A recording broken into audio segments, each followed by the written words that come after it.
Bismillahirrahmanirrahim. Alhamdulillah. Wassalatu wassalamu ala Rasulillah. Allahumma barik.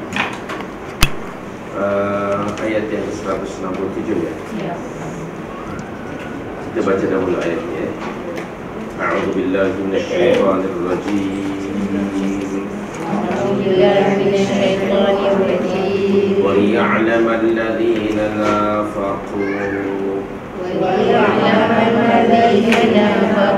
وقيل لهم تعالوا قاتلوا في سبيل الله أو ادفعوا وقيل لهم تعالوا قاتلوا في سبيل الله أو ادفعوا قالوا لو نعلم قتالا لاتبعناكم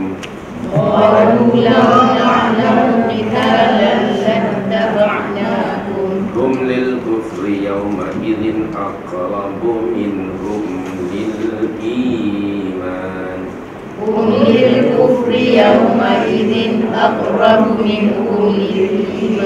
يقولون بأفواههم ما ليس في قلوبهم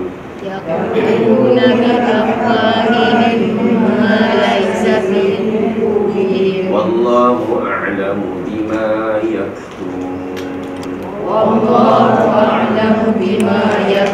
الذين قالوا لإخوانهم وقعدوا لو أطاعونا ما قتلوا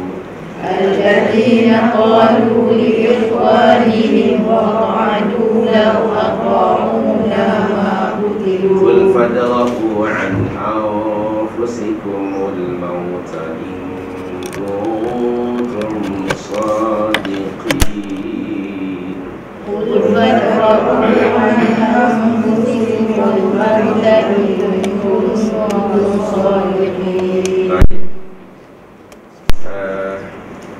Antara hikmah berlakunya perang Uhud ialah untuk membezakan antara orang-orang mukmin daripada orang-orang munafik.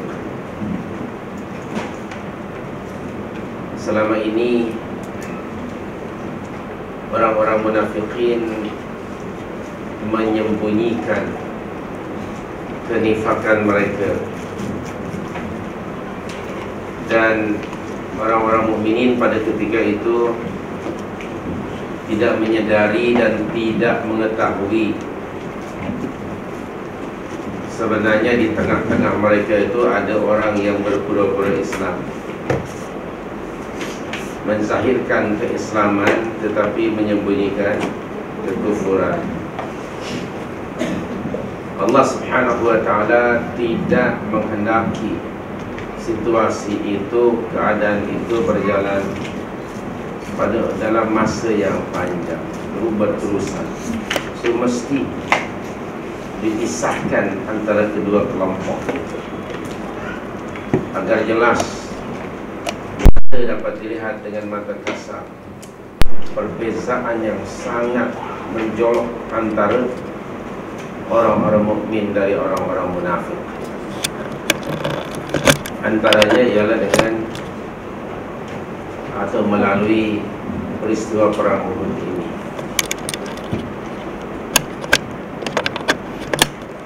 Bagi umat Islam yang datang selepas generasi awal, Allah memberi guideline kepada kita bagaimana kita mengenali, bagaimana kita membezakan di tengah-tengah masyarakat kita antara mukmin yang sebenarnya dan mukmin yang mengaku-ngaku. Allah menurunkan formulanya, bahasa kita formulanya untuk membezakan keduanya dengan menurunkan perintah-perintah dan larangan-larangannya. Apabila Allah menurunkan perintah dan larangannya atau syariatnya, maka ada orang yang mendengar memahami, menerima, melaksanakan dan terus menyebarkannya. Itulah orang mukmin yang sebenarnya. Tapi sebaliknya akan ada orang yang antara menerima tidak, menolak pun tidak. Mereka hanya cakap saja, tapi belum tentu mereka buat. Itulah orang munafik. Saya ingin merujuk pada ayat yang selalu kita rujuk, yaitu surah 24 47 hingga 51.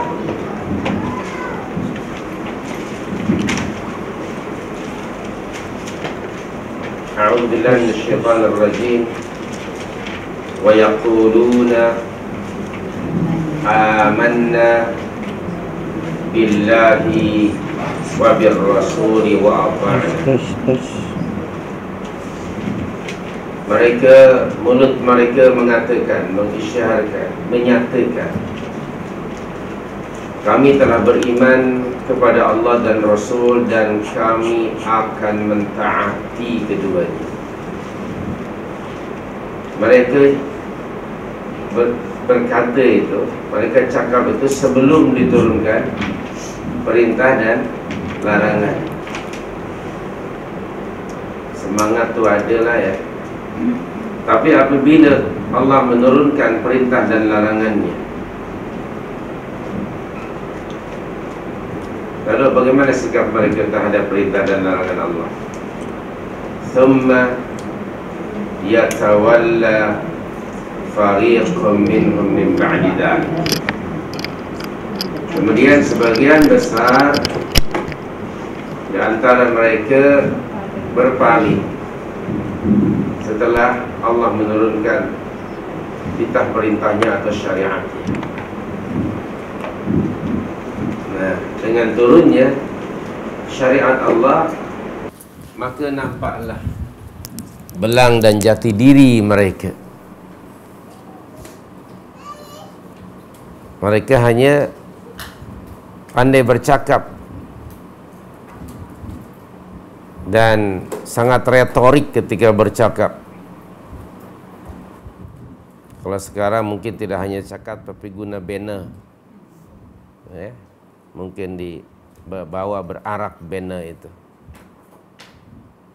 mungkin begitu ya. Tetapi kemudian mereka berpaling dari titah perintah Allah. Maknanya mereka tidak lagi menerima perintah Allah Subhanahu wa ta'ala, tidak lagi melaksanakan. Kalaupun mereka menerima dan melaksanakan, pada ayat-ayat berikutnya mereka menilai lebih dahulu apakah titah perintah Allah itu menguntungkan mereka ke ataupun tidak. Itulah karakter orang munafik. Menurut mereka, apabila titah perintah Allah itu memberi keuntungan bagi mereka, maka mereka akan menerimanya, melaksanakannya. Tapi jika tidak, na'udzubillah, maka mereka menolaknya. Demikian karakter orang munafik. Jadi mereka telah menjadi pengkritik terhadap titah perintah Allah. Sekarang ni kan ada orang-orang yang punya profession kan, dalam bidang apa saja, bukan ada pakar tapi ada pakar pengkritik. Pengkritik seni, pengkritik politik, pengkritik apa lagi, ekonomi, apa saja.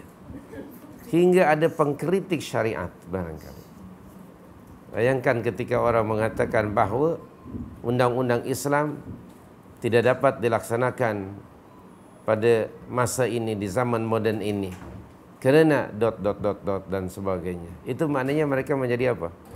Pengkritik Al-Quran dan syariat Allah. To that extent. Sama ada mereka menyadari atau tidak. Dan itulah jati diri, warna sebenar di orang-orang munafikin. Jadi dengan kaedah ayat macam ini, anda akan dapat biiznillah membezakan. Oh, orang yang macam itu sikapnya, mereka hanya beriman di mulut saja, tidak ada dalam sikap mereka. Sebaliknya bagi mereka, agama itu jika sekiranya memberi mileage bagi mereka, maka mereka akan datang menerimanya. Jika tidak, mereka menolaknya. Na'udzubillah min dzalik. Tidakkah mereka telah menempatkan dirinya, na'udzubillah, berada di atas Allah yang menurunkan syariat itu? Hingga bagi mereka, titah perintah Allah itu mesti ditapis dahulu oleh mereka. Yang sesuai mereka ambil, yang tidak mereka tolak. Demikian sebagai contoh saja. Surah Al-Baqarah 183 itu diterima. Al-Baqarah 250 ayat kursi itu 255 pun diterima. Al-Baqarah 183 diterima tak? Ya ayyuhalladzina amanu kutiba alaikumus shiyam. Betul tak? Diterima. Tapi Al-Baqarah 178 bagaimana? Yang redaksinya sama. Ya ayyuhalladzina amanu kutiba alaikumul al-qisasu fil qatla. Yang ini macam mana? Tengok. Begitulah sikap munafik. Al-Baqarah 255 diterima, bahkan dijadikan hiasan dinding rumah mereka, kereta mereka. Bukan ayat kursi kan, ada di mana-mana kan. Untuk menghias dinding rumah, antaranya kita gantungkan kaligrafi ayat kursi kan. Bagaimana dengan Al-Baqarah 275? Kalau 255 diterima, apa alasan mereka tidak mau menerima 275 hinggalah ayat yang ke-280? Ini tentang apa? Tentang hukum riba. Ada nampak tak perbezaannya? Menerima sebagian dan mengingkari sebagian yang lain. Itu sifat siapa? Orang munafik.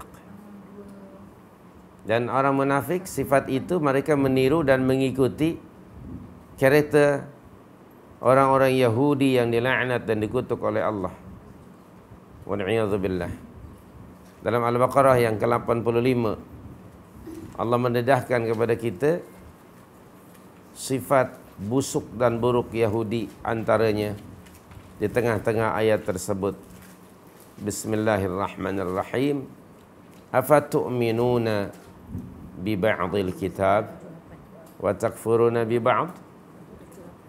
Al-Baqarah ayat yang ke-85 ya. Di tengah-tengah ayat.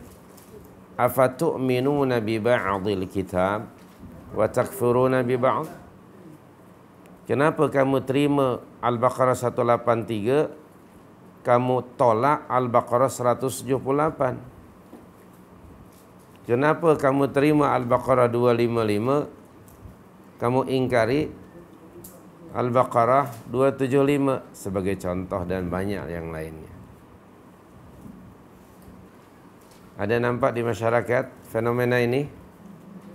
Alhamdulillah, kerana tak ada jawaban maknanya tak ada. Okey, diam aja maknanya sama ada tak ada atau tak faham pertanyaan saya. Baik. Jadi itulah orang munafik. Balik tadi pada surah 24 ayat yang ke-51. Perhatikan betapa nampak perbezaan antara mukminun haqqa dan mukminun mengaku-ngaku.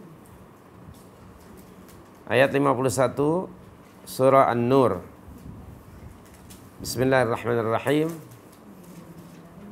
Innama kana qaulal mu'minina idza du'u ila Allahi wa rasulihi liyahkuma bainahum ay yaqulu sami'na wa ata'na ulaika humul muflihun. Sesungguhnya komen ucapan, sikap, karakter orang-orang mukmin itu apabila diseru kepada Allah dan Rasul-Nya agar Rasul menetapkan suatu ketetapan atau urusan, maka apa jawaban mereka? Sami'na wa ata'na. Kami mendengar, memahami, menerima, wa ta'na, dan kami akan laksanakan, taati, dan kami sebarkan pada orang lain. Itulah dia orang-orang mukmin yang sebenarnya. Mereka itulah orang-orang al-muflihun. Ada beza, nampak tak? Jadi jadikan ayat ini sebagai salah satu kaedah untuk mengenal pasti siapakah mukmin yang sebenar dan siapakah munafik.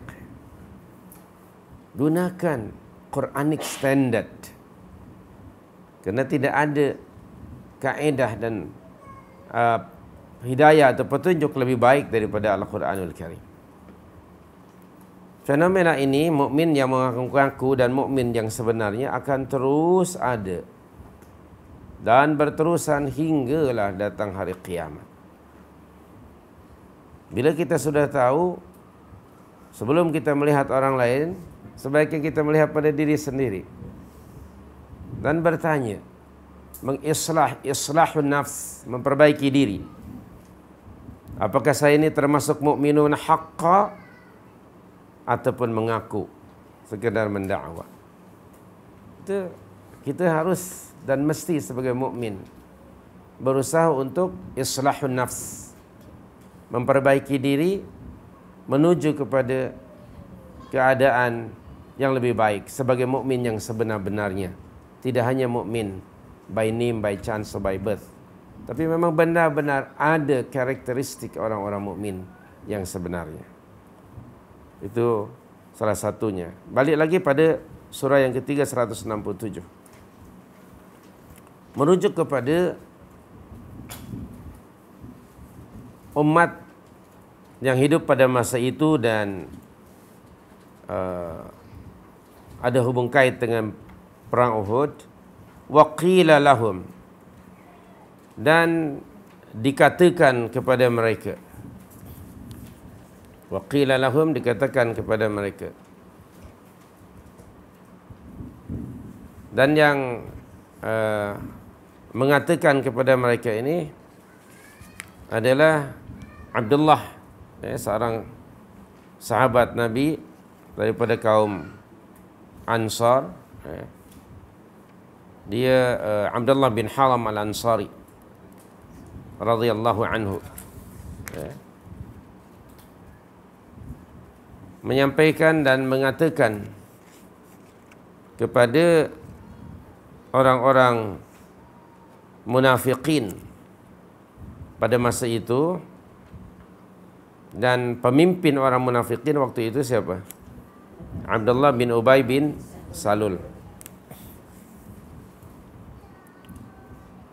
Setelah diambil keputusan oleh Rasul dan para sahabat untuk keluar daripada Madinah, tidak bertahan di bandar Madinah, tapi keluar dan menemui atau menghalang musuh daripada masuk kota Madinah, sebab Madinah menjadi bandar, dia menjadi sasaran orang-orang kafirin untuk mereka serang kota Madinah.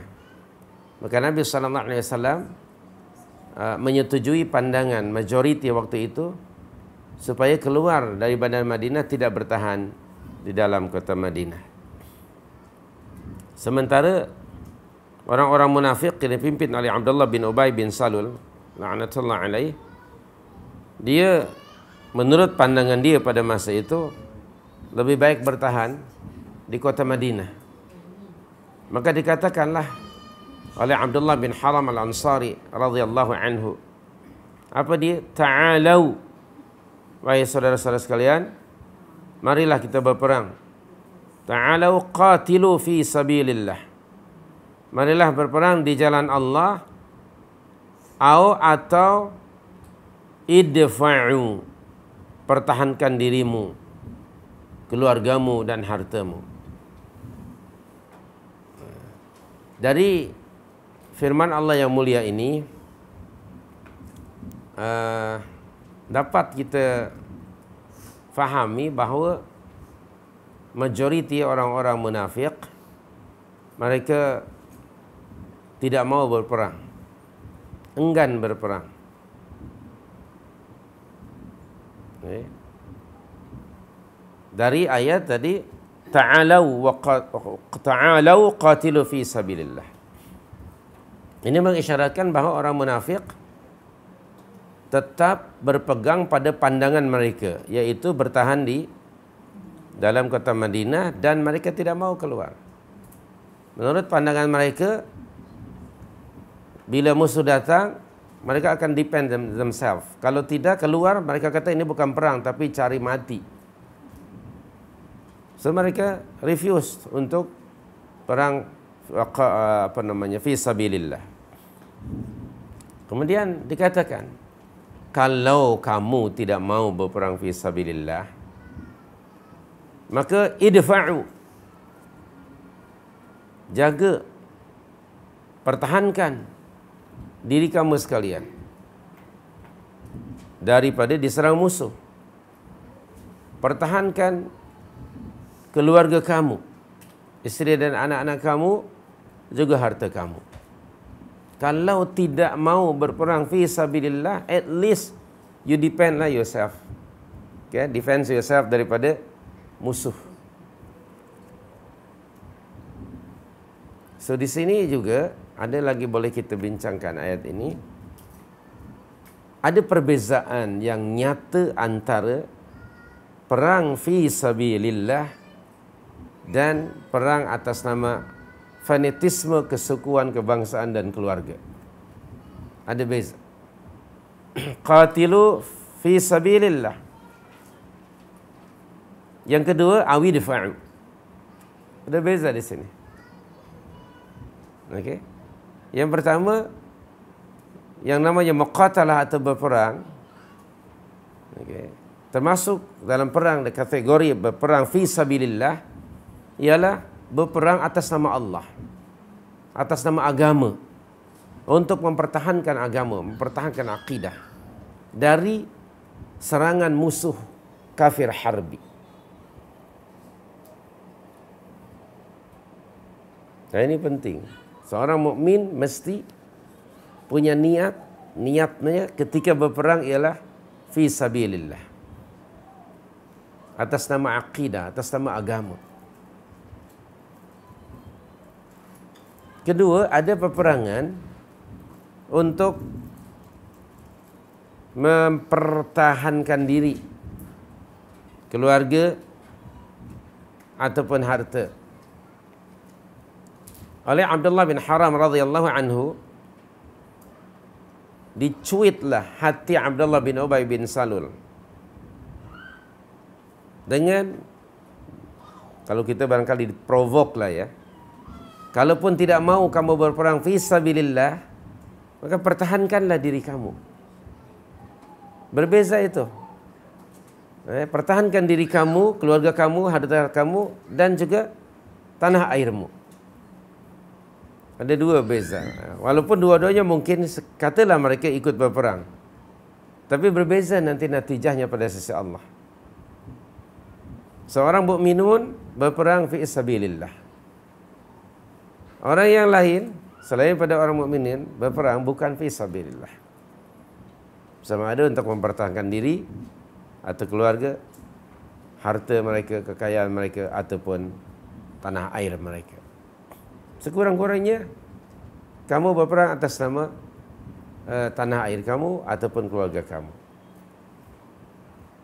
Diprovok oleh Abdullah bin Haram radhiyallahu anhu. Tapi mereka tidak mau berperang fi sabilillah. Jadi peperangan fi sabilillah disebut pada surah Al-Baqarah juga, yang sebelum ini kita baca, ayat yang ke-217 ke. Allah Subhanahu wa taala berfirman di situ, Kutiba alaikumul qital, ayat 216, sorry. 216. Kutiba alaikumul qital wa huwa kurhul lakum. Wa asa an takrahu syai'a wa huwa khairul lakum. Wa asa an tuhibbu syai'a wa huwa syarrul lakum. Wallahu ya'lamu wa antum la ta'lamun. So, qatilu fi sabilillah. Ini penting ya, niat mesti ada pada setiap mukmin yang berperang. Dia mesti peperangan itu pada jalan Allah Subhanahu wa taala untuk menegakkan kalimatullah dan mengenyahkan kalimatul kufur. Awidfa'u. Jadi kalau orang yang berperang fi sabilillah dan terbunuh, maka mereka adalah para syuhada. Ya, insyaAllah kita akan baca nanti penjelasannya pada ayat 169. Tapi kalau matinya tidak atas nama agama, maka dia normal ajalah. Terserah kepada Allah yang akan menilainya.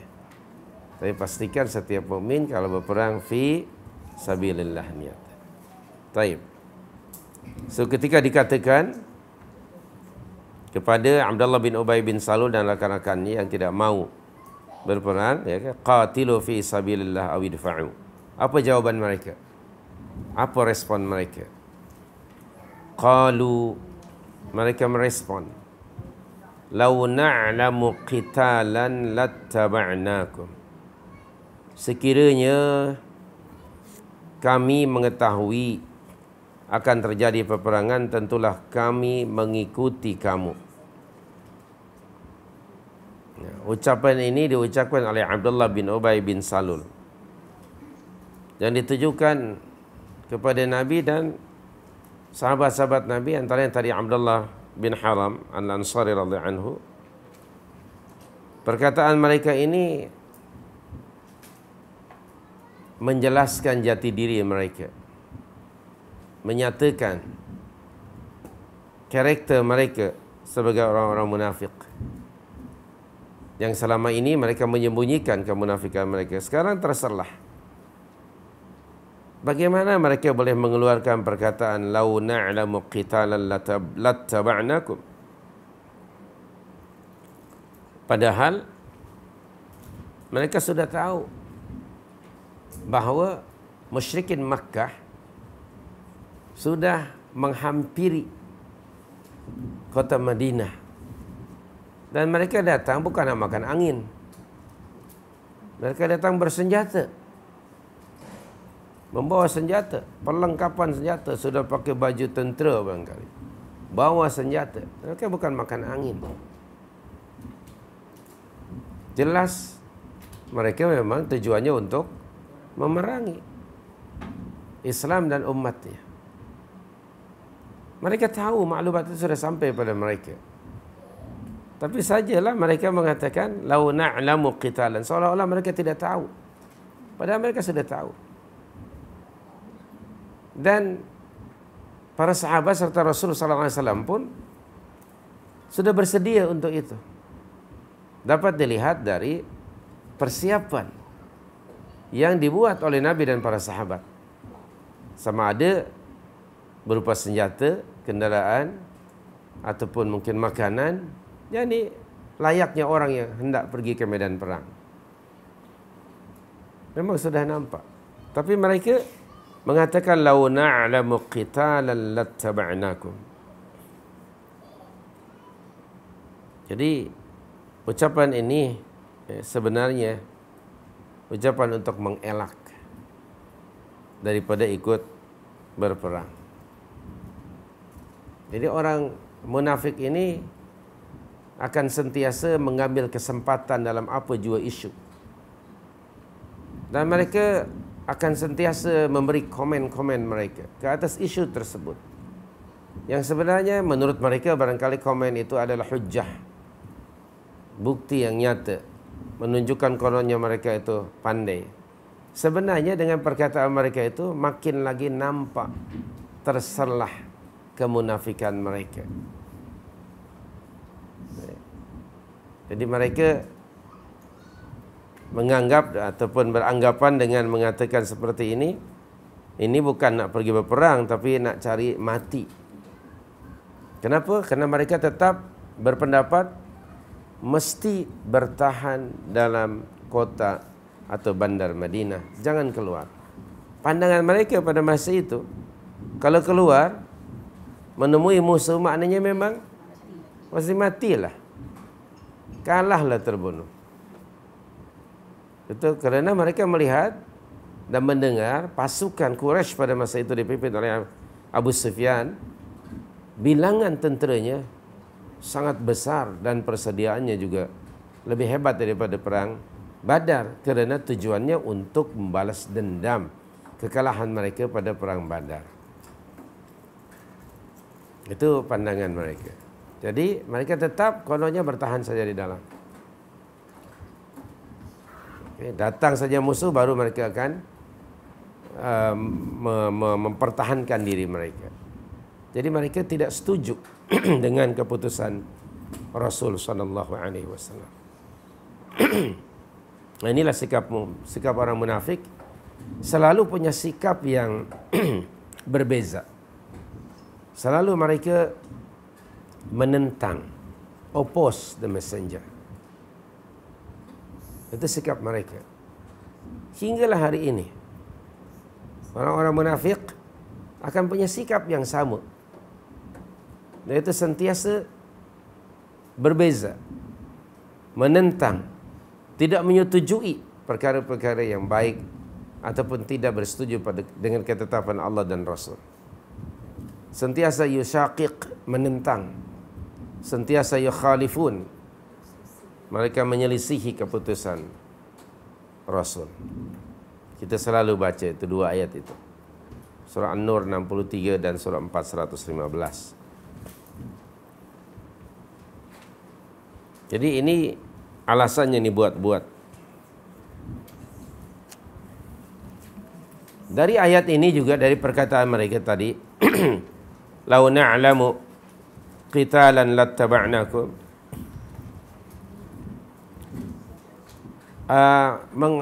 Allah memendedahkan kepada kita jati diri orang munafik, antara lain mereka ini kalau cakap asal cakap saja, tidak meyakini kesahihan apa yang diucapkan oleh mereka itu. Mereka hanya mengatakan menurut Allah di sini, yaquluna bi afwahihim ma laysa fi qulubihim. Mereka mengucapkan dengan lisan mereka berlainan dengan apa yang ada di dalam hati mereka.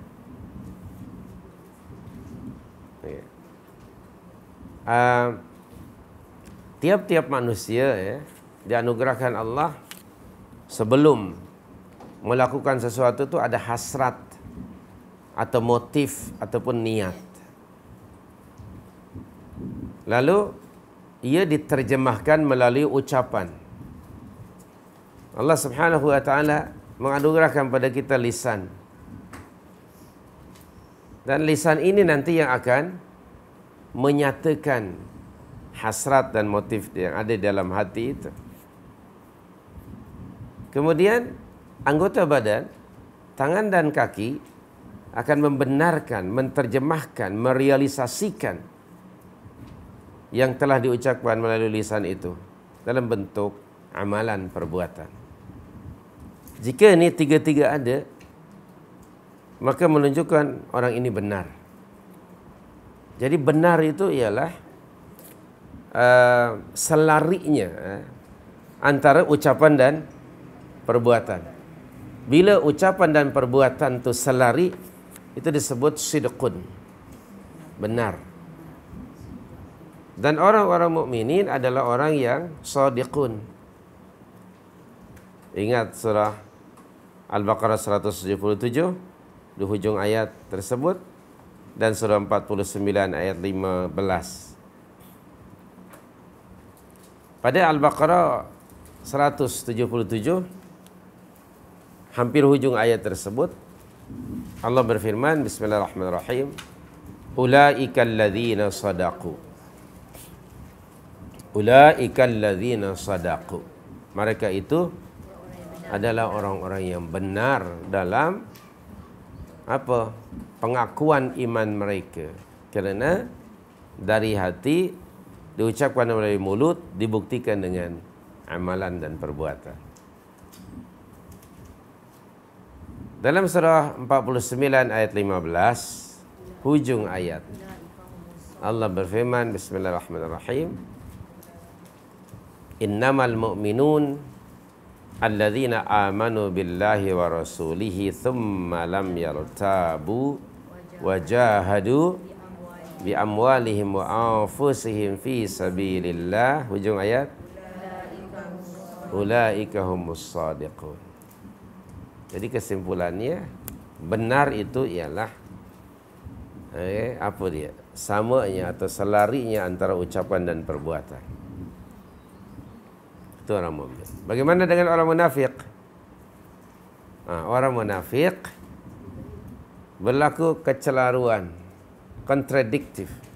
Ada contradiction antara apa yang ada dalam hati, ucapan dan perbuatan. Dalam bahasa mudahnya, cakap tak serupa bikin. Kerana orang munafik, keadaan hidup mereka ni Allah menyebut sebagai mudzabzab dalam surah 4:142 itu. Orang-orang munafiqun adalah orang-orang yang mudzabzab. 143 ya, sorry, 143 bukan 142. Okey, mudzabzabina baina dzalik. Mudzabzab itu tidak apa? Tidak firm. Selalu dalam keadaan ini tidak tetap pendiriannya. Nak menyatakan Islam, dengki, benci pada Islam. Okey? Lalu disembunyikanlah kekufurannya. Nak menyatakan kekufuran, menentang Islam, tahu diri mereka lemah, tidak mampu. Okey? Jadi akhirnya melahirkan manusia yang bermuka-muka, talam dua muka. Terutamanya merujuk kepada Abdullah bin Ubay bin Salul. Sebelum Rasul SAW berhijrah dan tiba di Madinah, Abdullah bin Ubay bin Salul itu akan dinobatkan, ditabalkan menjadi YDP ataupun gubernur ke Madinah Al-Munawwarah, ataupun Yathrib waktu itu. Persiapan untuk upacara itu sudah sedia. Jalan sudah ditar, pagar sudah dicat, okay? Kemudian bunga manggar dan sebagainya sudah memang dihias jalan-jalan Madinah. Tent ya, dan kemudian kursi sudah disewa kan. Catering pun sudah, pokoknya sudah bersedia. Barangkali para penarinya pun sudah ada, kugiran dan sebagainya lah, sudah siap.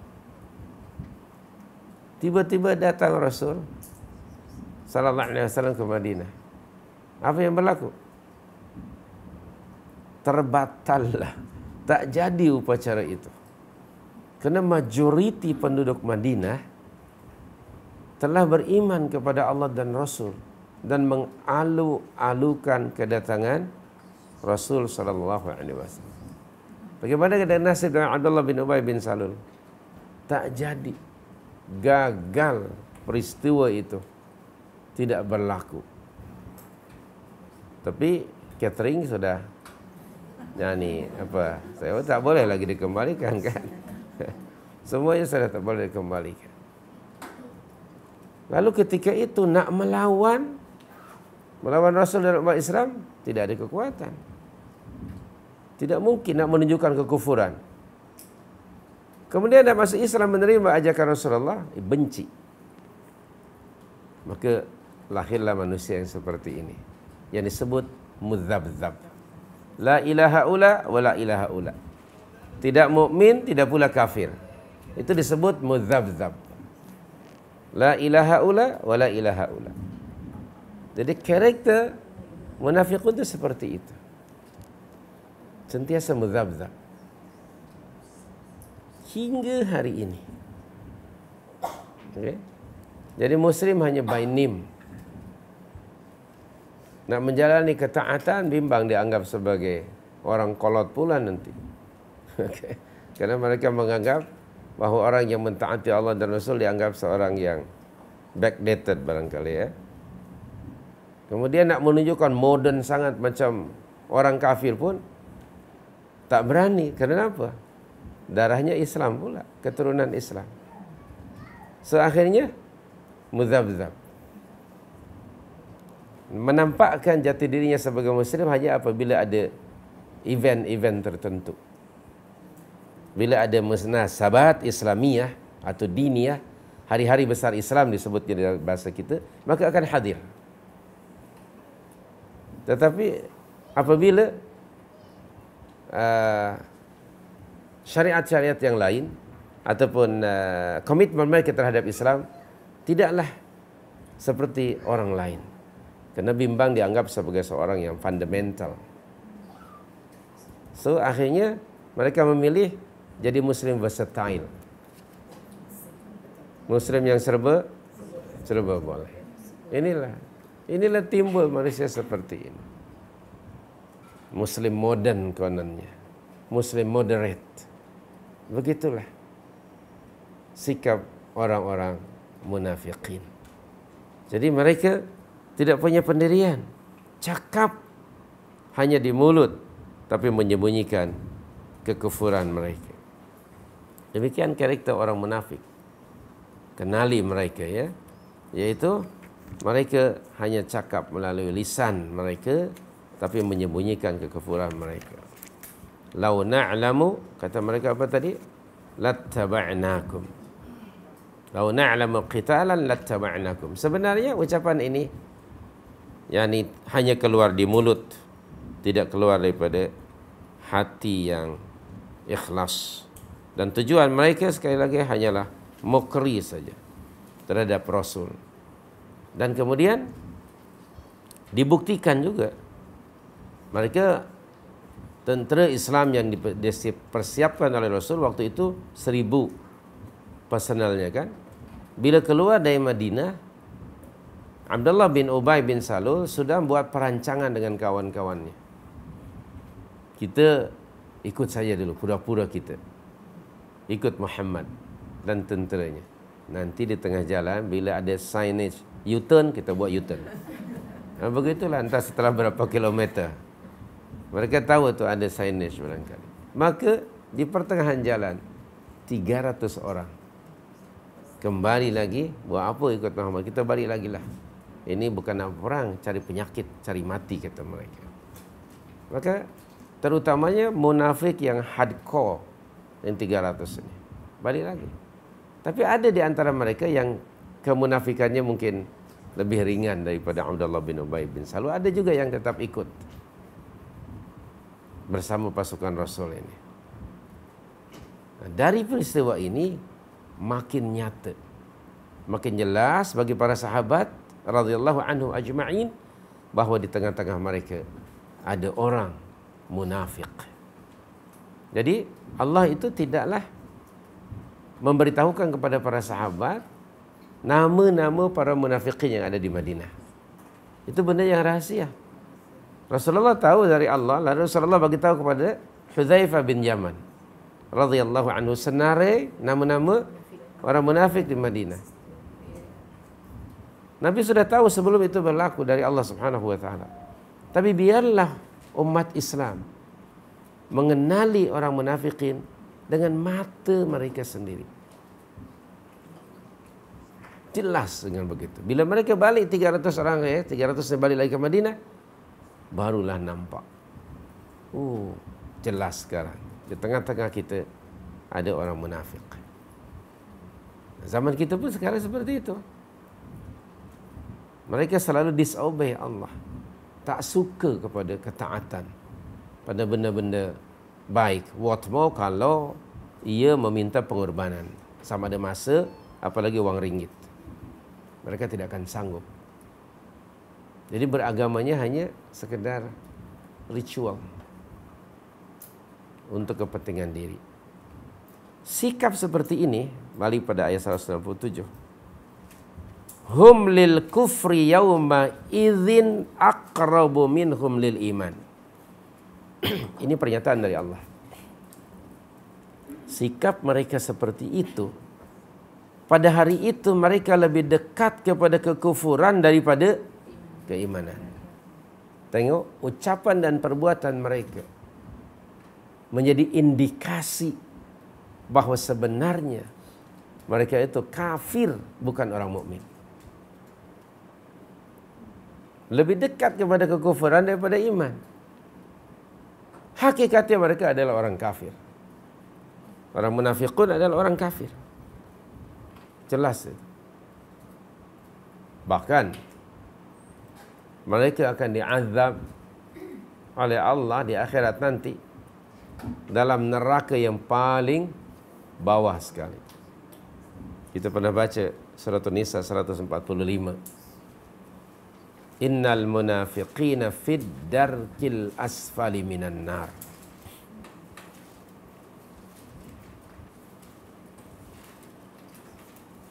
Okay. Betul tak ayat itu? Innal munafiqina fid darkil asfali minan nar. Orang munafik itu akan diazab oleh Allah dalam neraka yang paling bawah sekali. Jadi orang munafik itu sama saja dengan orang kafir, even worse. Kenapa akan diletakkan diazab dalam neraka yang paling bawah sekali? Kata para ulama, sebagian ulama tafsir mengatakan, seperti mana masa mereka hidup di dunia menyembunyikan kekufuran, kemunafikan mereka pada hati mereka yang paling dalam.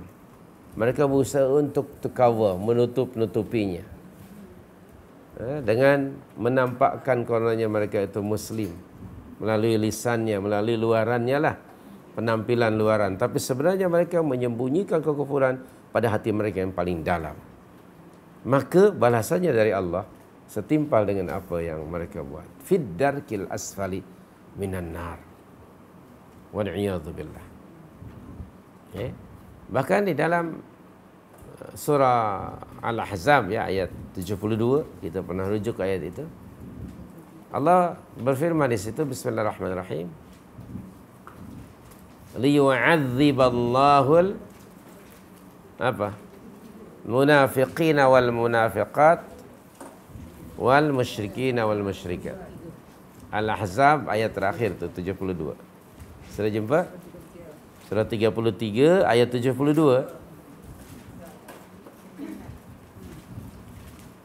Sudah jumpa? Baca ayatnya. Liyu'adziballah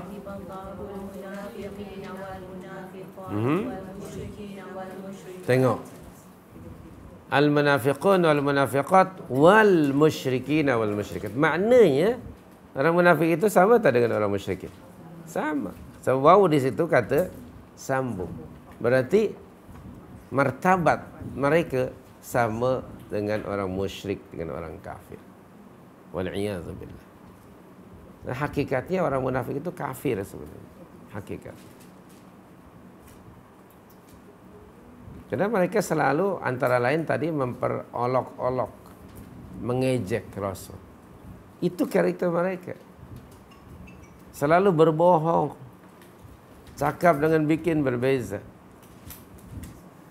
Masih ingat surah 9? 65, 66? Alhamdulillah.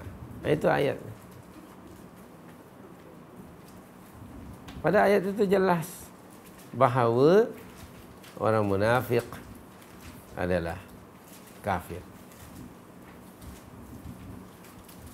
Wa yaquluna innama kunna nakhudu wa nal'ab. Qul abillahi wa ayatihi wa rasulihi kuntum tastahzi'un. Ayat 66 apa? La ta'tadhiru qad kafartum ba'da imanikum. Itu ayatnya. Qad kafartum ba'da imanikum. Jadi orang munafik adalah orang kafir. Baik.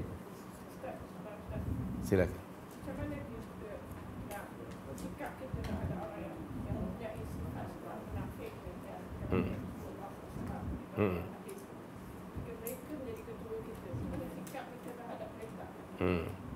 Pendekatan Al-Quran, apa yang Allah sebutkan dalam Al-Quran, begitu juga pendekatan Rasul sallallahu alaihi wasallam. Yang pertama ialah menasihati mereka, mengingatkan mereka dengan harapan mudah-mudahan mereka sedar, insaf dan kembali kepada kebenaran. Itu cara yang pendekatannya jadi dengan cara lembut.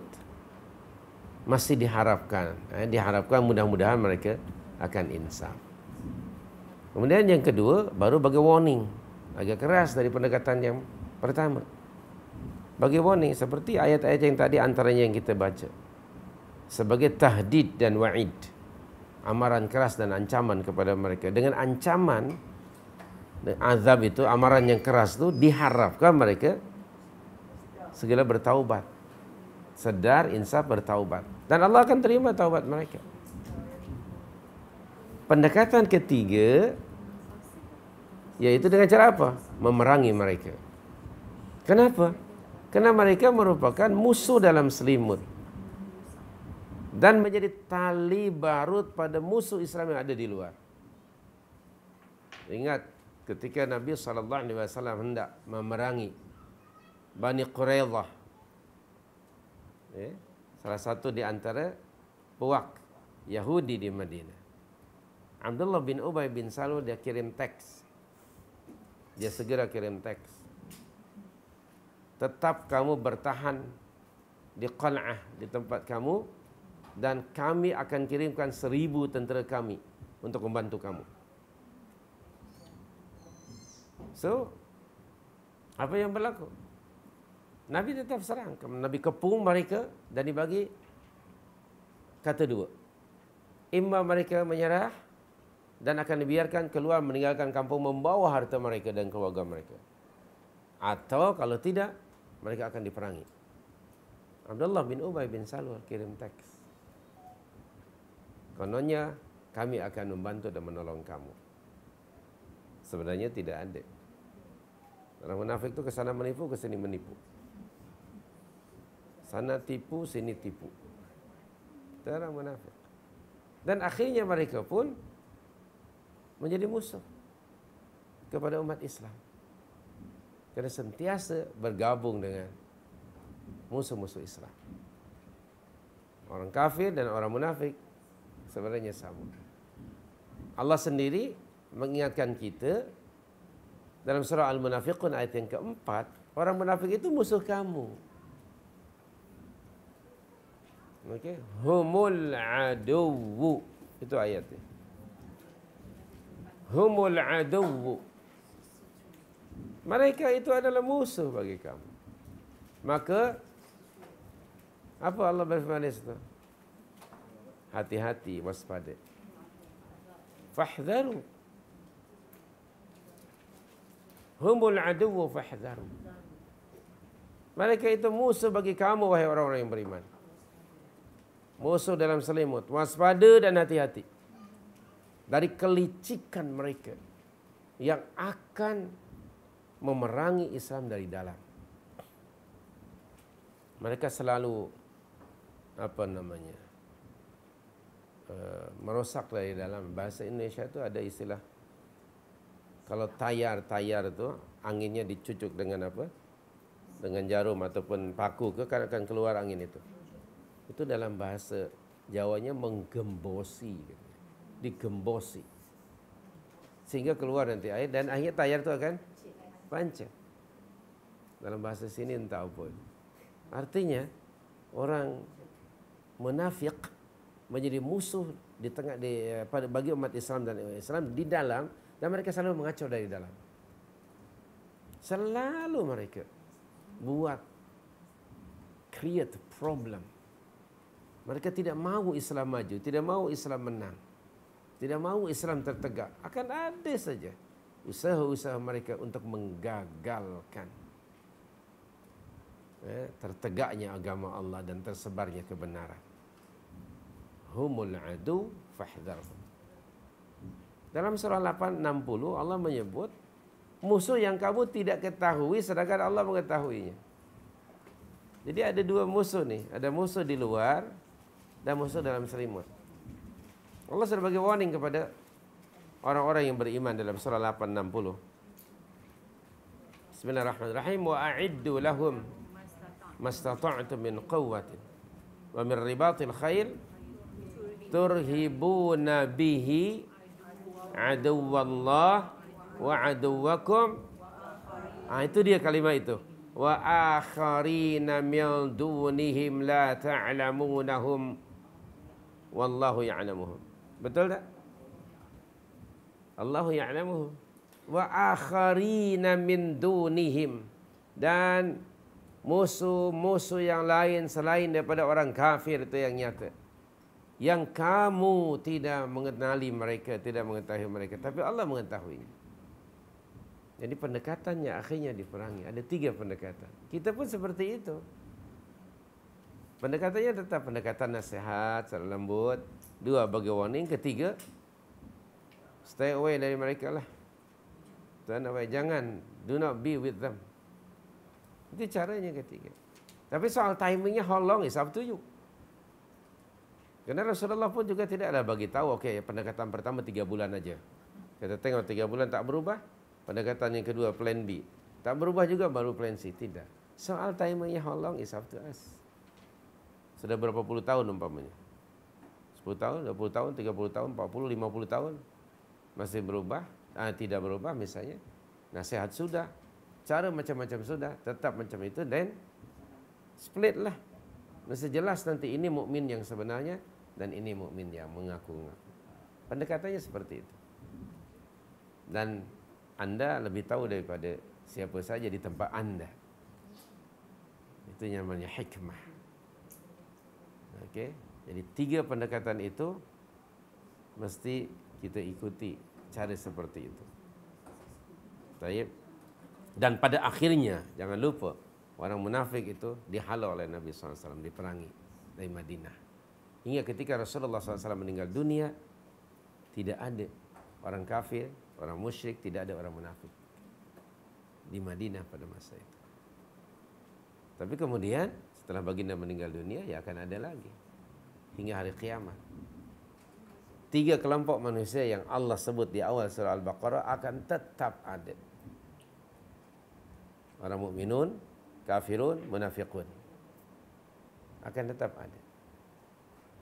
Bagi orang kafirun jelas, nampak dari luar. Orang munafik. Okey. Al-Quran menjelaskan pada kita ada 30 sifat munafik dalam Al-Quran. Di antaranya yang sedang kita baca lah, yaitu mereka yaquluna bi afwahihim ma laysa fi qulubihim.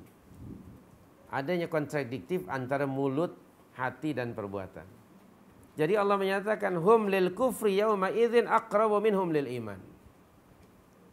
Kehidupan manusia ini antara 2 saja, either kufur atau iman. Dari ayat ini, hum lil kufri yauma idzin aqrabu minhum lil iman, antara lain pengajarannya apa? Keadaan seseorang, keadaan manusia ini sangat sensitif. Kadang-kadang keadaan seseorang lebih dekat pada iman, kadang-kadang lebih dekat pada kekufuran.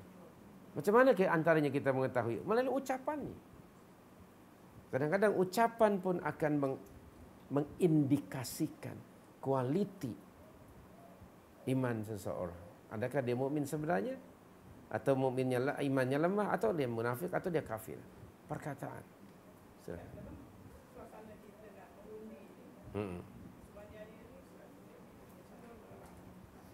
Ya.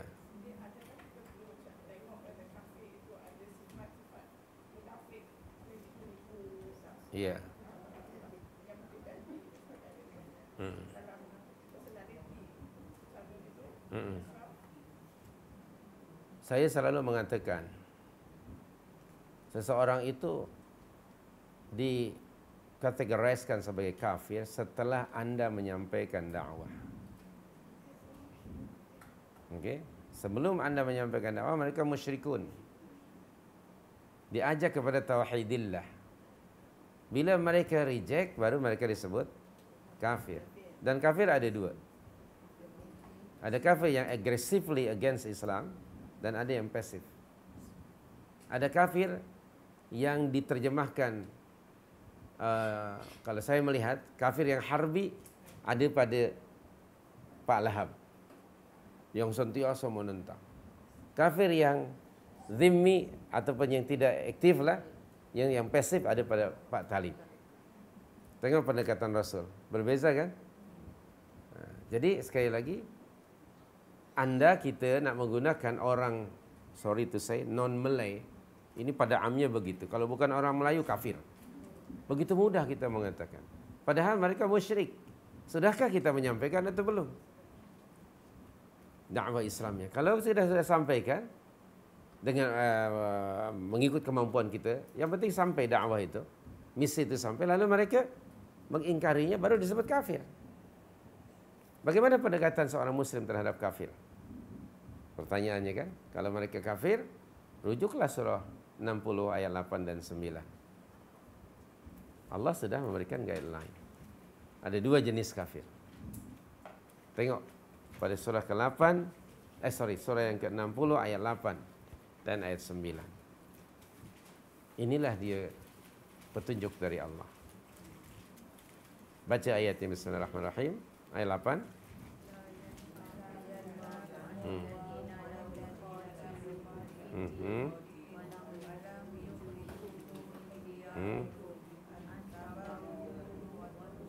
Subhanallah. Subhanallah. Tengok ini. Dengan ilmu lah, ilmu Al-Quran. Allah sekali-kali tidak melarang kamu, wahai orang mukminin, untuk kamu tetap apa? Berbuat baik, kindness pada mereka, bersikap adil kepada mereka, selama mereka tidak memerangi kamu atas nama apa? Agama ke, tanah ke, air ke, atau atas nama apa? Atas nama projek? Tidak, atas nama agama. Selama mereka tidak memerangi kamu atas nama agama, tidak mengusir kamu dari kampung halamanmu, tetap wajib umat Islam untuk berbuat baik pada mereka, bahkan berbuat al-qistu, adil. Antuqsitu, antabarruhum wa tuqsitu ilaihim. Dan Allah sangat mencintai orang-orang yang berbuat adil. Ini yang pertama. Nah sekarang Anda perhatikan, orang kafir tadi yang sudah Anda sampaikan dakwah dia reject, masuk dalam ini ke, atau yang kedua ayat 9. Ayat 9 macam mana? Innama qatalukum fid din, dan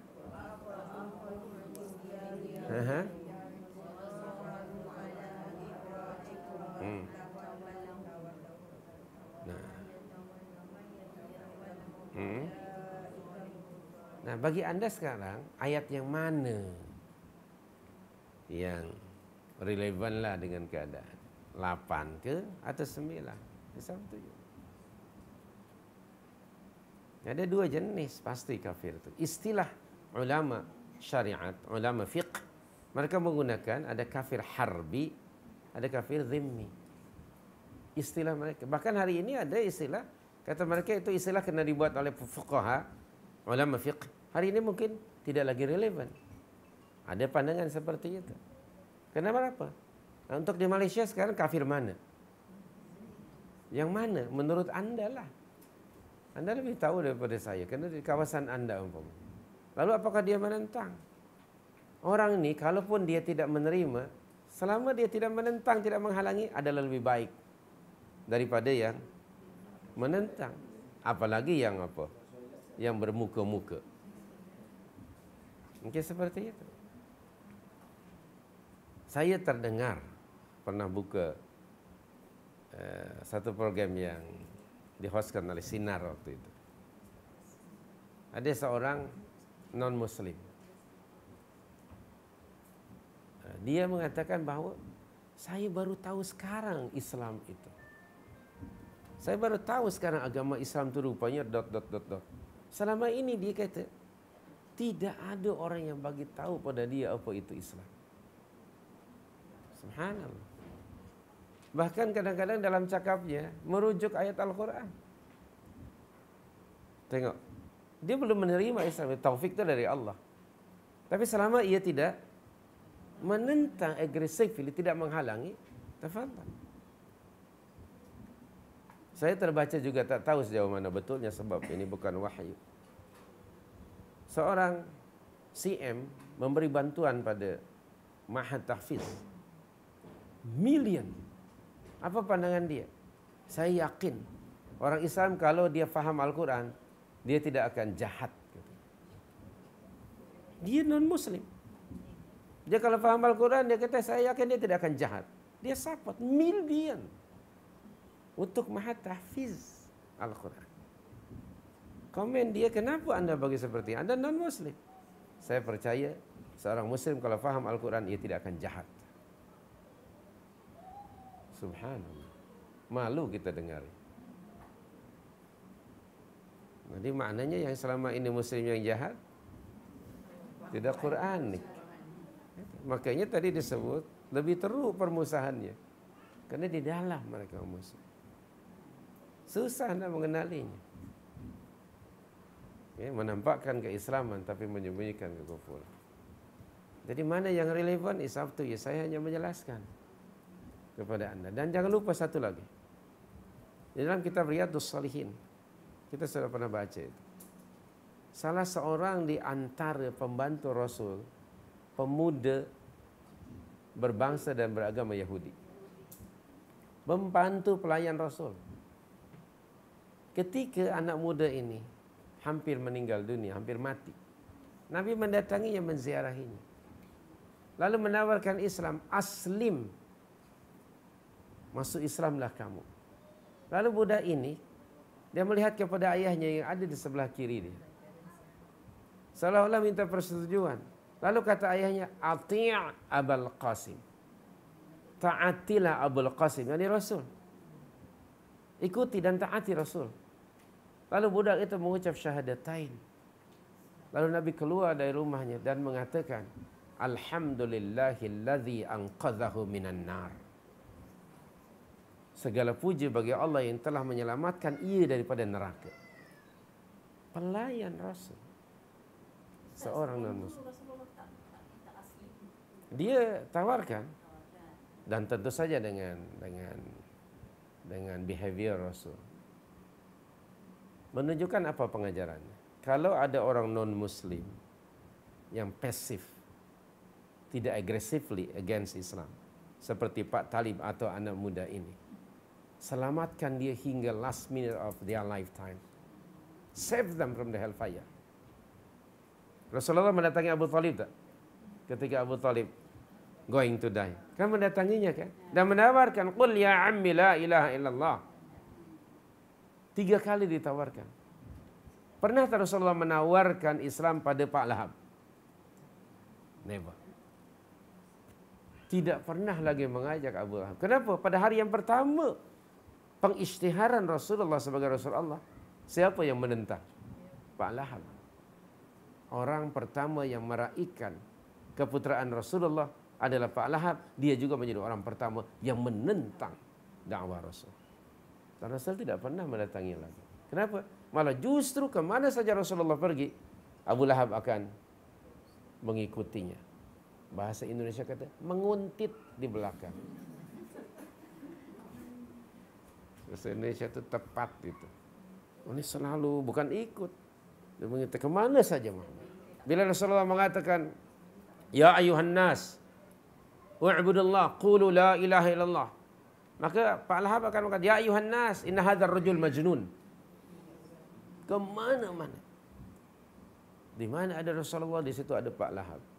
Tetis pada Rasulullah tidak pernah mengajak lagi. Sebab kenapa? sudah dal. Tidak diharapkan ada padanya kebaikan sedikit pun. Tapi kepada Abu Talib, justru Nabi SAW mendatangi. Kenapa? Kenapa saudara yang satu ini tidak aggressively against him? Maka Rasulullah menawarkan hingga last minute. Tapi dia kemudian refuse. Karena apa? Dia orang baik. Orang sekeliling nih kadang-kadang yang mengipas ini. Antaranya Pak Jahal sendiri dengan kawan-kawan. Pak Talib, Abu Jahal dan kawan-kawannya. Sekelilingi Pak Abu Talib itu ada Abu Lahab, ada Abu Jahal. Ini yang mengipas. Kadang-kadang orang tuh, that particular individu tuh, that particular person tuh baik. Tapi kadang-kadang orang sekeliling yang merosakkan. Kepada anak muda tadi Nabi menawarkan. Nah, Anda sekarang kalau ada kawan Anda sudah sampaikan, dia kata, ya akhi, Anda dengan agama Anda, saya dengan agama saya, tapi dia still be friend with you lah, friendship dengan Anda tetap sebagai sahabat. Nah, kalau dia umpamanya sakit atau dalam keadaan tertentu, please tetap sampaikan. Taufik itu datang dari Allah. Rasulullah menyampaikan kepada anak muda tadi, aslim. Lalu dia masuk Islam. Alhamdulillah, segala puji bagi Allah yang telah menyelamatkan dia daripada api neraka.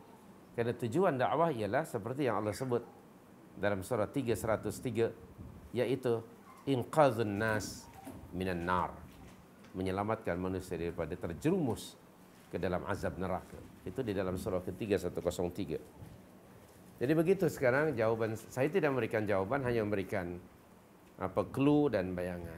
Okey? Mana kira-kira?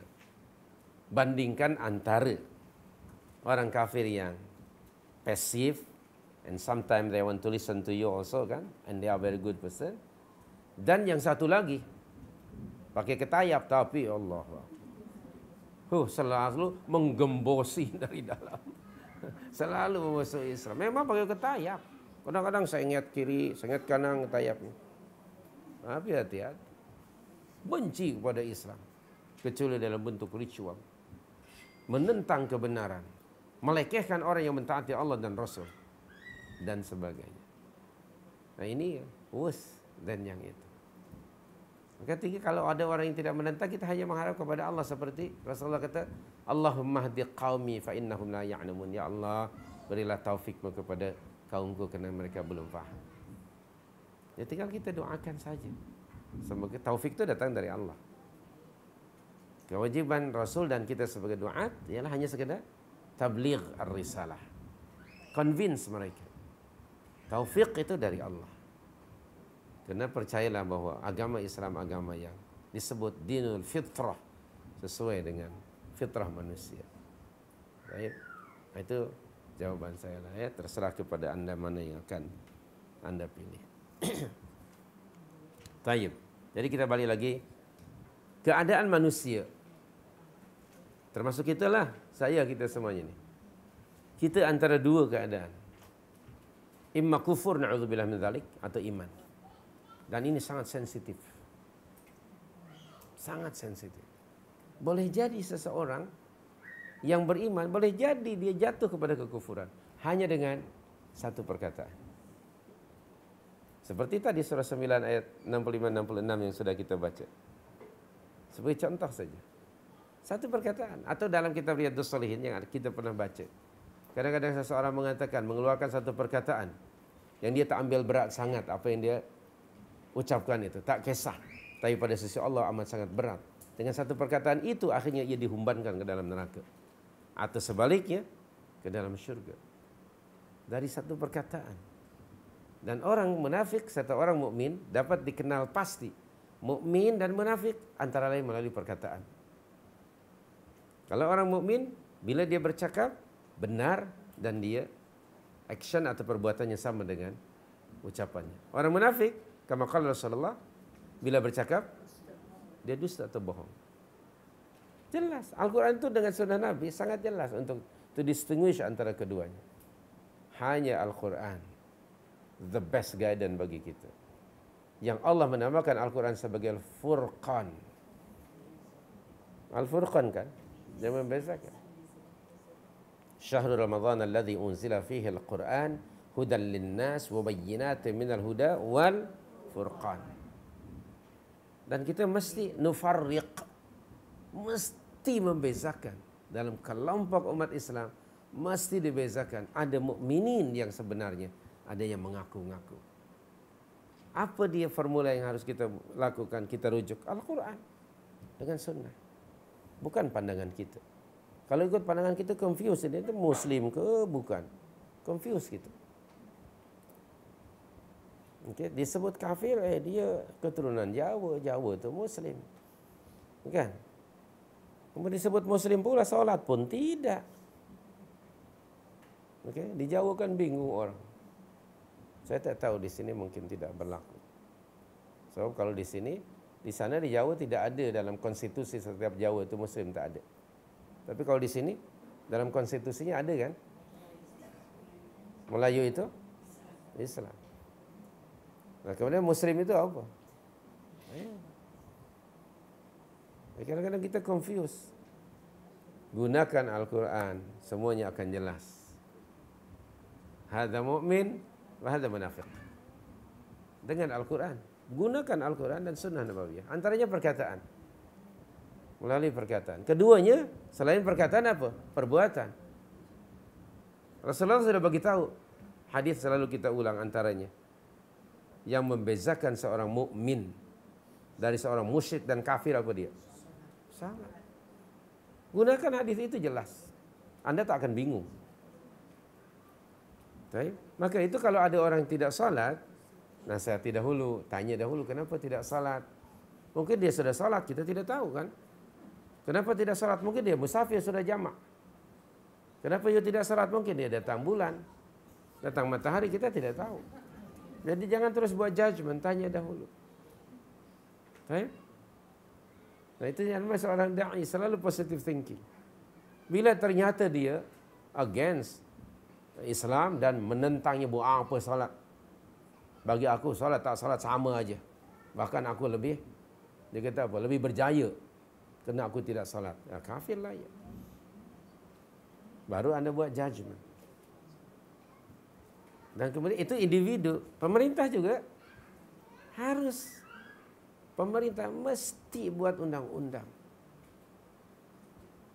untuk memberikan penalti kepada siapa yang tidak salat. Anda pernah merujuk surah 22:41. Antara kewajiban pemerintah Muslim ialah mendirikan salat. Al-Hajj 41. Mendirikan salat. Betul tak? Alladzina immakkannahum fil ardi. Yang pertama ialah aqamus salah. Itu yang pertama.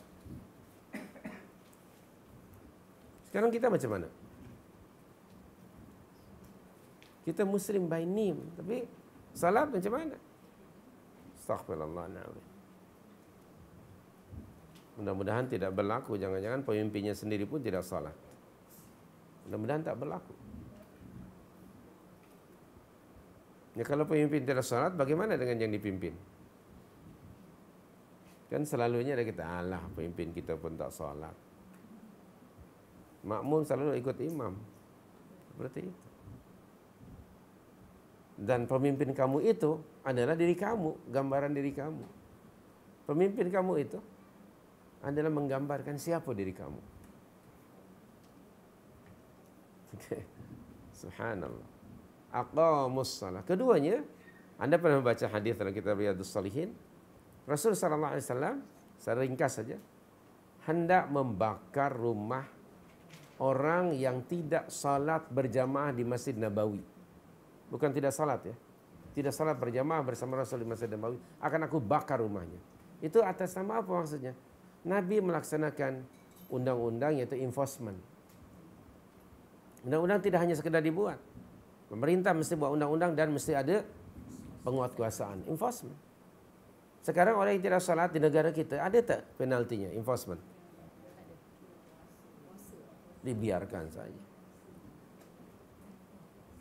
Masjid makin banyak dan surau, makin ramai pula orang yang tidak salat.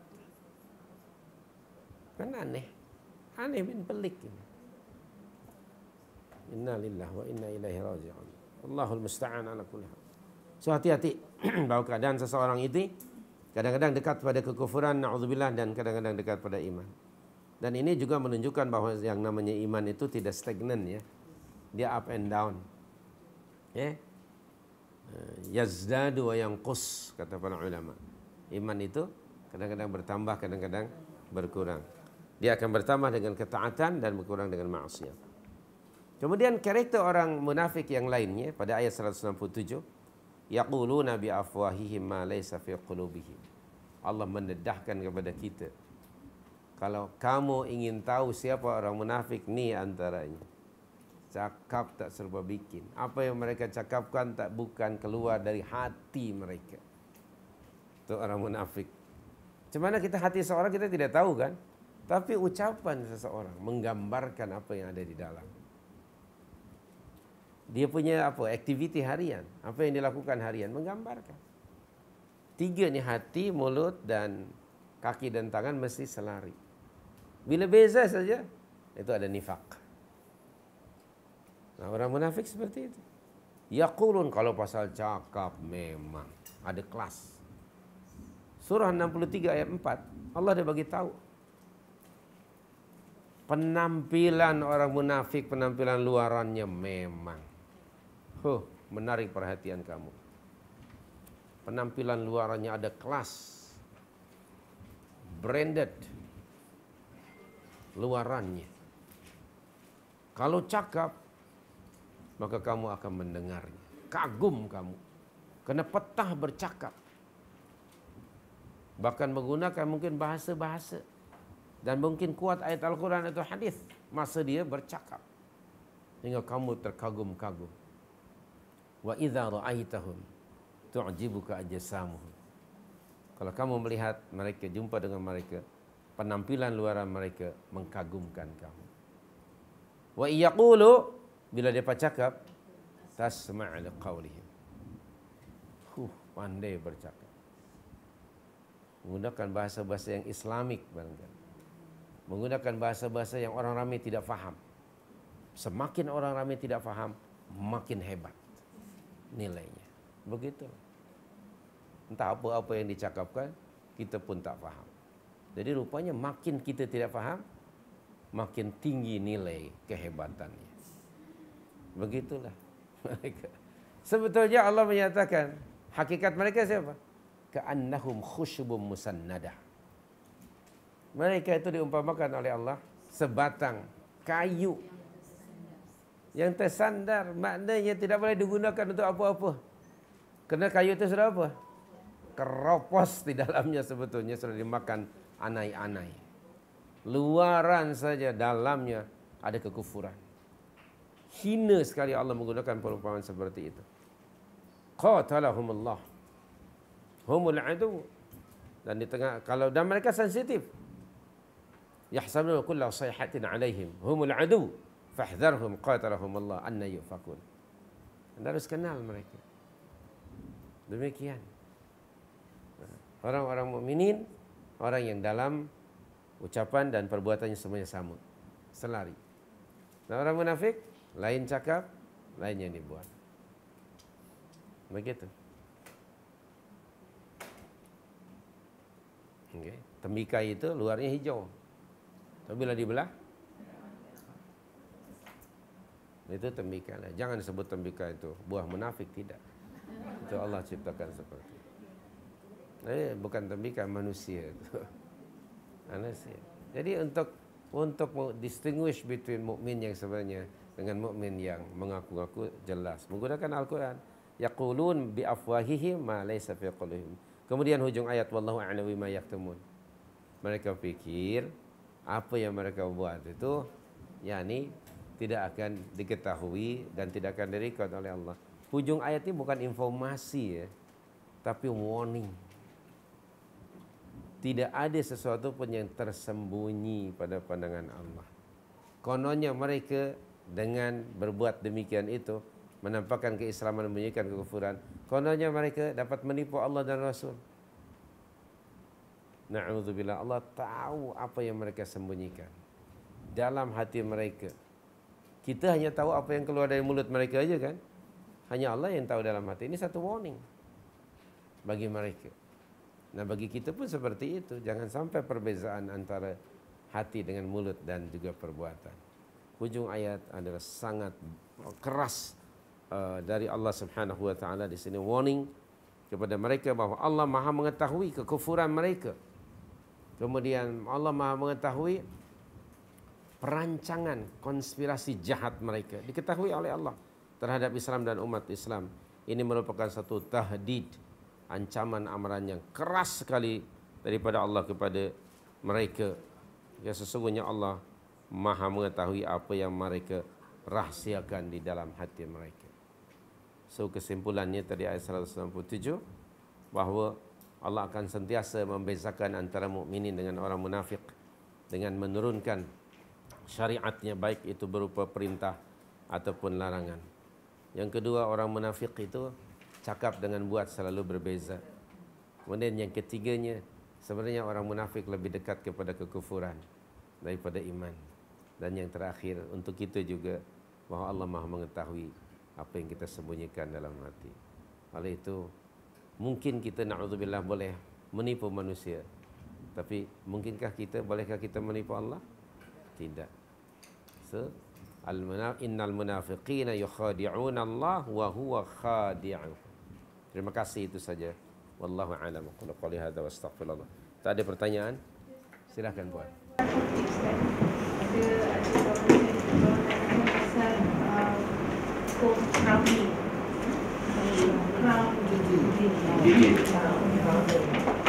Rujuk kitab Riyadhus Shalihin second volume, bab larangan. Ya. Ya, coba tengoklah di situ. Kalau tujuannya ya untuk diasah cantik, yang selama ini tak pernah susah nak senyum, lepas diasah tu asyik senyum aja. Ya tak pergi ke sana? Ai tak nampak dia lah. Itu jelas tak boleh. Tapi kalau tujuannya barangkali kena sudah banyak lubang nak ditar kan, okey, panggil JKR ditar balik, itu tak ada masalah untuk kesehatan, okey. Atau misalnya, ya misalnya satu lagi, mungkin gigi yang ori sudah, sudah expired, okey. Sekarang pakai gigi yang baru, okey. Jangan lupa pakai poliden, okey. Sebab nanti kalau tidak boleh tertelan, misalnya, okey. Begitu. Jadi sekali lagi yang dilarang itu ialah tujuannya untuk kecantikan, kosmetik dan menunjuk pada orang. Rujuk kitab Riyadhus Shalihin volume yang kedua, bab larangan. Terima kasih. Wallahu a'lam. Tak ada lagi pertanyaan, kita akhiri kalau begitu majlis ini dengan bacaan tasbih kifarah. Lagi satu, silakan. Yang macam kan kita kata musyrik, kaum musyrikin selagi kita tak sampaikan dakwah. Jadi maknanya jadi banyaklah orang kita kita dah ada soal kalau kita tak dapat sesuatu. Adakah mencukupi kalau kita bagi setakat risalah saja? Kita bagi risalah, lepas tu like a pre-invitation to Islam. Ya, konsep dakwah ni ialah tabligh, menyampaikan. Surah 567 kan sekadar menyampaikan. Dan Rasul berpesan pada anda sudah tahu, sampaikan oleh kamu apa yang kamu tahu dari ajaran aku walaupun satu ayat. Isunya ialah menyampaikan. Kerana agama ini untuk semua orang. Islam is for all. Bukan baru, dalam ayat Al-Qurannya ada. Sampaikan. Itu yang ditugaskan Allah kepada Rasul dan kepada siapa saja yang mengikuti jejak langkah Rasul. Tentang taufik datang dari Allah. Bagaimana menyampaikan? Itu metodenya kan. Nah, metodologinya tidak mestinya pakai mulut. Pakai apa aja sekarang dengan alat-alat yang moden boleh disampaikan. Maksudnya sebarkan. Okey? Sama ada dengan lisan, dengan tulisan, dengan apa saja cara. Terus. Dan inilah sunnah Nabi yang agak diabaikan oleh umat Islam, yaitu menyampaikan risalah. Saya sebut kita di atas bahu kita ni ada amanah dari Rasul untuk menyampaikan agama. kepada orang-orang musyrikin dengan berbagai cara. Tetapi apapun juga cara, tidak keluar daripada 3 major methodology of da'wah dalam surah 16 125, yaitu dengan hikmah, kebijaksanaan, beautiful preaching ataupun good example, dan argue with them with the best way. 3 cara. Ini metodologi dakwah yang ditetapkan oleh Allah. Baik, bila sudah disampaikan dengan cara apapun juga, maka anda telah berbuat sesuatu untuk menyebarkan agama Allah. Tapi tidak boleh setakat itu. Coba lagi cara yang lain, pendekatan-pendekatan yang lain, dan terus selama orang itu masih hidup hingga menjelang datang kematiannya. Maknanya kita semuanya mesti menjadi aktivis dakwah menurut kemampuan masing-masing. Jangan hanya menjadi penerima ilmu ini dan diamalkan, tapi mesti dikongsi dengan orang lain. Dan di Malaysia ada sasaran dakwah, yaitu non-muslim, dengan mengajak mereka pada tauhidillah, dan sesama kita mengajak kepada yang ma'ruf dan mencegah daripada perbuatan mungkar. Terima kasih. Wallahu a'lam.